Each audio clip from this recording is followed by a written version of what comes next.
Suku Melayu tentu bukan lagi nama suku yang asing di telinga masyarakat Indonesia, dikarenakan suku ini termasuk dalam suku terbesar yang ada di negara kita. Bahkan, suku Melayu pun tidak hanya tersebar di Indonesia, tetapi juga di negara lain seperti Malaysia dan Singapura. Suku Melayu termasuk yang berdiam di Pulau Rempang adalah sebuah kelompok etnis yang memiliki sejarah dan budaya yang kaya. Suku ini memainkan peran penting dalam pembentukan masyarakat dan budaya di Indonesia. Awal penggunaan nama Melayu diduga berasal dari Kerajaan Melayu, kerajaan yang pernah ada di kawasan Sungai Batanghari, Jambi. Kerajaan Melayu dalam perkembangannya takluk kepada kekuasaan Kerajaan Sriwijaya dan membuatnya berada di kuasa Kerajaan Sriwijaya tersebut. Dari peristiwa itu, istilah Melayu mulai dikenal luas oleh masyarakat bahkan tidak hanya di kawasan Sumatera saja, melainkan sudah meluas ke kawasan Jawa dan Kalimantan. Selain asal-usul tersebut, konon penyebaran bangsa Melayu juga didukung oleh adanya prasasti Kepin Tembagalaguna yang menyatakan jika pedagang Melayu telah melakukan perdagangan di wilayah Asia Tenggara dan ikut serta menyebarkan kebudayaan Melayu. Masa keemasan Kerajaan Sriwijaya juga dinilai sebagai masa emas peradaban Melayu terutama di Nusantara. Bahkan, peradaban Melayu tersebut masih terus berlanjut hingga era Kerajaan Dharmasraya dan Kesultanan Malaka di abad 14.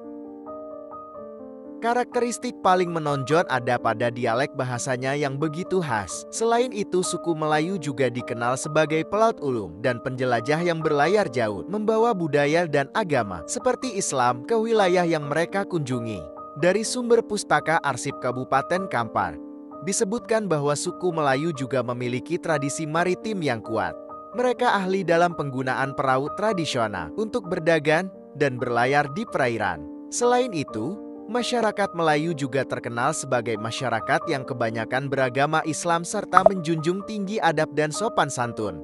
Akibat adanya pengaruh agama Islam yang kuat di kalangan masyarakat Melayu, hal tersebut membuat banyak kata serapan yang diambil dari bahasa Arab. Tentunya, karakteristik ini semakin menunjukkan jika masyarakat Melayu memang mempunyai keunikan yang berbeda dari suku lainnya.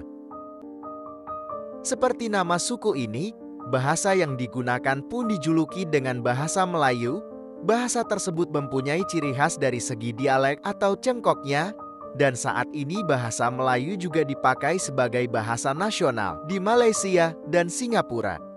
Di beberapa negara lain seperti Filipina, Myanmar Selatan, Thailand Selatan, Timor Leste, Papua Nugini, Kamboja, serta Sri Lanka juga ditemukan penggunaan bahasa Melayu. Ini membuktikan jika pengaruh suku Melayu di negara Asia Tenggara cukup besar. Rumah adat suku Melayu terbagi dalam beberapa jenis. Jenis rumah adat Melayu ini mempunyai bentuk yang berbeda serta fungsinya yang berbeda pula. 1. Selaso Jatuh Kembar. Rumah adat pertama ini banyak ditemukan di wilayah Provinsi Riau yang sering difungsikan untuk kegiatan perkumpulan. Secara bentuk, rumah ini berukuran cukup besar dan terdapat tingkatan di dalam rumah tersebut. 2. Limas Potong. Nama rumah adat ini disesuaikan dengan bentuk atapnya yang berupa limas terpotong. Rumah ini sering digunakan sebagai tempat pesta pernikahan dan acara adat. Rumah ini juga seperti kebanyakan rumah Melayu lainnya yang berbentuk panggung dan berbahan dasar kayu. 3. Lipat Kajang. Berbeda dengan rumah adat Limas Potong, rumah adat Lipat Kajang memiliki atap yang melengkung. Tujuan pembuatan atap melengkung yang menyerupai bubungan curam adalah untuk memudahkan air hujan turun dari atap. Rumah adat ini biasanya digunakan sebagai tempat bermusyawarah atau rapat secara adat. 4. Rumah Singgah Sultan Siak. Rumah adat berikutnya dijuluki dengan Rumah Singgah Sultan Siak, yang mana berfungsi sesuai namanya. Rumah ini digunakan oleh Sultan Siak yang bernama Sultan Syarif Qasim II sebagai tempat singgah. Bentuk rumah ini juga berupa rumah panggung dengan bahan kayu. Namun, mengingat rumah ini fungsinya sebagai tempat singgah sultan, maka kesan mewah terlihat dari dominasi warna emas, krem, dan biru pada sekeliling rumah. Sebagai masyarakat dengan dominasi menganut agama Islam, maka pakaian adat suku Melayu pun menyesuaikan hukum Islam.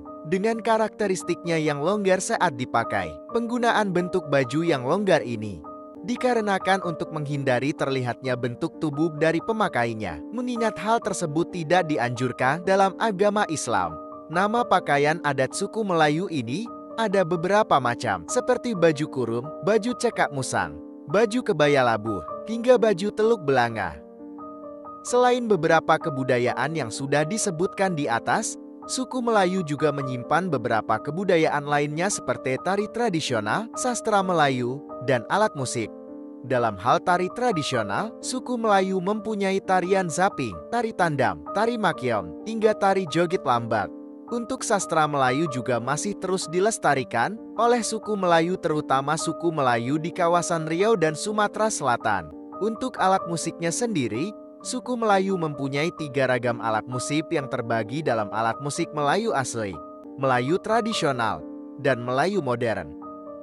Setelah menyimak penjelasan mengenai suku Melayu, terlihat jika suku satu ini memang mempunyai pengaruh besar tidak hanya di Indonesia, tetapi di seluruh dataran Asia Tenggara. Kemudian, banyak juga karakteristik unik dari suku Melayu yang tercermin dalam ragam kebudayaan dan penggunaan bahasanya yang begitu khas. Sebagai masyarakat, kita harus bangga atas semua yang telah diwariskan, dan kita wajib terus melestarikan agar tidak hilang termakan zaman. Salam satu bangsa.